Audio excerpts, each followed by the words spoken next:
Hi friends, இன்னைக்கு காலையில் கருப்பு கவுனி அரிசி கஞ்சி தான் செய்ய போகிறேன். அதுக்கு வந்து பார்த்திங்கன்னா 1.5 டம்ளர் அரிசியை நல்லா கழுவிட்டு வறுத்துக்கிட்டு இருக்கேன். நம்ம நார்மல் அரிசி வந்து எப்படி பொரியுமோ அதே மாதிரி வந்து பொரிய ஸ்டார்ட் ஆகும்போது ஆஃப் பண்ணிவிட்டு ஆற வச்சுட்டு நம்ம வந்து நல்லா நைஸாக அரைச்சிக்கலாம். ரொம்ப நைஸ் பவுடராக அரைக்கணுங்கிறது இல்லை, ஒரு ரவை சைஸோ இல்லை அதுக்கு முன்னாடி கூட ஆஃப் பண்ணிவிட்டு நம்ம வந்து குக்கரில் ஒரு 6-7 விசில் இன்றைக்கி வந்து நான் விட போகிறேன். 1.5 டம்ளர் அரிசிக்கு வந்து பார்த்திங்கன்னா ஒரு 6.5 டம்ளர் நான் வந்து தண்ணி ஊற்றிருக்கேன். இன்னும் கூட எக்ஸ்ட்ரா சேர்த்துக்கலாம், ஏன்னா லிக்விட் மாதிரி தானே சாப்பிட போகிறோம் அப்படிங்கிறதுனால.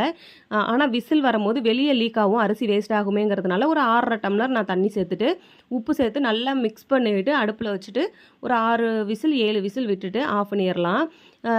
காலையில் இதை சாப்பிடும்போது வந்து பார்த்திங்கன்னா ரொம்ப ஹெல்த்தி, நல்லா டேஸ்ட்டாக இருக்கும். கண்டிப்பாக ட்ரை பண்ணுங்கள். எங்கள் வீட்டில் 2 பாப்பாவுமே வந்து நல்லா சாப்பிடுவாங்க. இங்கே பாருங்கள், இப்போ வந்து நல்லா வெந்துருச்சு. இப்போ வந்து இது நல்லா திக்காக இருக்குது. இதில் வந்து தயிர் கலந்து நல்லா மிக்ஸ் பண்ணிட்டோம் அப்படின்னா சூப்பராக இருக்கும். ஓகே ஃப்ரெண்ட்ஸ், இந்த வீடியோ பிடிச்சிருந்துச்சுன்னா லைக் பண்ணுங்கள். நம்ம நெக்ஸ்ட் வீடியோவில் பார்க்கலாம். ஓகே, பாய் பாய்.